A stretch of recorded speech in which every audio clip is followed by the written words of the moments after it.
मैं तो अभी परसों एक कवि सम्मेलन में मैंने बड़ी देर तक कविता सुनाई भाई साहब, बड़ी देर तक।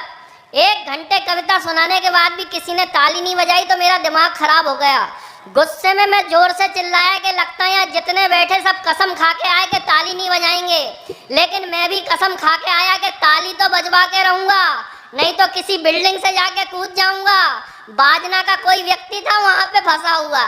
मैंने कहा मैं कसम खा के आया हूँ कि ताली तो बजवा के रहूंगा, नहीं तो किसी बिल्डिंग से जाके कूद जाऊंगा।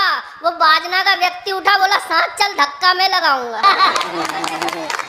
ये कवियों की हालत हो जाती है, हालत बड़ी विचित्र। मैं तो पहले बच्चों को पढ़ाता था, अब कवि है, आदत है बच्चों को पढ़ाने की, तो पढ़ाते पढ़ाते कविता सुनाने लगते। इतनी कविता सुनाई के बच्चे फेल होना शुरू हो गए। मध्य प्रदेश का आदमी हूँ, मेरे पास मुख्यमंत्री मोहन यादव का फोन आया, बोले दीपक दनादन तुम्हारे चक्कर में बच्चे फेल होना शुरू हो गए, अगर कल से बच्चों ने अगर कुछ भी किया तो तुम्हारी जिम्मेदारी। लेकिन अपन नहीं माने, मैंने फिर बच्चों को कविता सुनाई तो अगले दिन मेरा ट्रांसफर मुर्गी पालन विभाग में कर दिया। जैसे ही मैं मुर्गी पालन विभाग में पहुंचा, मुर्गियों तक खबर पहुंची कि कवि दीपक दनादन आया, तो डर के मारे मुर्गियों ने अंडे देना बंद कर दिए। अब मेरे पास फिर मुख्यमंत्री जी का फोन आया, बोले दीपक दनादन तुम्हारे चक्कर में मुर्गियों ने अंडे देना बंद कर दिए, कल से अगर मुर्गियों ने 2-2 अंडे नहीं दिए तो समझ लेना तुम्हारी खैर नहीं, मेरा दिमाग खराब। मैं बंदूक लेके मुर्गियों के पास गया, मैंने कहा सुनो मुर्गियों, वैसे तो मैं ब्राह्मण हूँ, लेकिन अगर कल से 2-2 अंडे नहीं दिए तो सबको मार के खा जाऊंगा। अगले दिन देखा तो डर के मारे मुर्गियों ने 2-2 अंडे, 2 अंडे, 2 अंडे, 2 अंडे, एक ने एक ही दिया। मेरा दिमाग खराब। मैंने कहा क्यों, जब सबने 2 दिए तो तूने एक क्यों दिया? बोले साहब वो तो मैंने आपके डर के मारे दे दिया, मैं तो मुर्गा हूँ। स्थितियां बड़ी विचित्र हो जाती हैं। आप ऐसे ही हंसते खिलखिलाते रहिए। आइए, मैं देश के एक ऐसे नौजवान कवि को बुलाने जा रहा हूँ जिनकी ऊर्जा देख के आप लोग प्रभावित हो जाएंगे। नौजवान इसलिए कह रहा हूँ, इस मंच के सबसे छोटी उम्र के कवि हैं। सबसे छोटी उम्र का इसलिए कह रहा हूँ क्योंकि बची हुई उम्र को गिना जाता है। देश के बड़े हास्य रस के कवि पदम अलवेला जी, अगर मैं उनकी भूमिका बनाऊंगा तो ऐसा ही होगा जैसे सूरज को रोशनी। अच्छा, मैं भी किसी से ताली बजाने के लिए नहीं कहता हूँ, क्योंकि कभी आएगा ताली बजाओ, क्यों बजाते हैं, नौकर हैं क्या, क्यों बजाएं? अच्छी कविता होगी तो बजा देंगे। तो इसलिए मैं किसी से ताली बजाने के लिए नहीं कहता हूँ। मैं दिल्ली गया, मैंने कहा सभी श्रोता दोनों हाथ ऊपर उठाएं, ताली बजाएं। 4000 श्रोताओं ने ऊपर को हाथ उठाए, ताली बजाई। दादा सच कहता हूँ 300-400 श्रोताओं की यहाँ से उधर गई। अब मैं क्यों नुकसान कराऊं किसी का? तो मैं नहीं कहता ताली बजाने के लिए किसी से।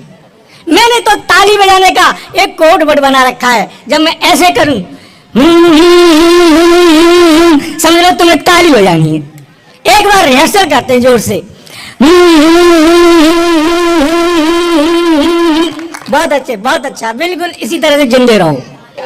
हाँ। मैं भी देखो भाई कम है लेकिन दम है, दम है।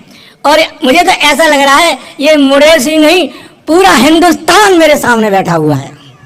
पूरा हिंदुस्तान, ये हिंदुस्तान की जनसंख्या, ये हिंदुस्तान का नक्शा, पीछे खड़े हुए कारगिल की पहाड़ियों जैसे लग रहे हैं। और ये ऐसे लंका, ये रावण संचालन कर रहा है। सीता जी मेरी तरफ चश्मा ला के देख रही हैं। आगे कुंभकर्ण मेरी तरफ गड्ढे हट के बैठा हुआ है। मैं विभीषण फंस गया इनके बीच में आकर के।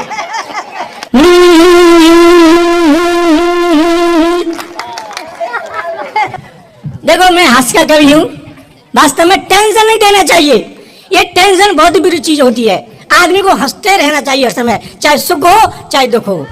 मैं सच कहता हूँ, क्योंकि मैंने 2 लाइन लिखी थी कि सुख मिले संसार का या सब रस मिल जाए। सब रस मेरा नाम है, वैसे मैं ठहरुआ हूँ, जाट हूँ, मुरसान से आया हूँ। सब रस मुरसानी लिखता हूँ कि सुख मिले संसार का या सब रस मिल जाए। तुलसी ऐसी तुलसी उस जगह में जाइए जहाँ एक कप मिले न चाय। तो आपको तो चाय भी मिल गई, खाना भी मिल गया, इसीलिए आप मस्ती में सुने। तुलसीदास ने हालांकि नहीं लिखा था, मैंने अपना नाम जोड़ दिया है, क्योंकि तुलसीदास को जब सब जानते हैं, मुझे कोई जानता नहीं, इसीलिए लिखी तो मैं नहीं, पर तुलसीदास का नाम जोड़ दिया मैंने उसमें कि मैं भी विख्यात हो जाऊं। नहीं जाना चाहिए ऐसी जगह। उस जगह कभी मत जाओ जहां तुम्हें कोई झेल नहीं सके। उस जगह मत जाओ। उस जगह जरूर जाओ जहां लोग तुम्हारा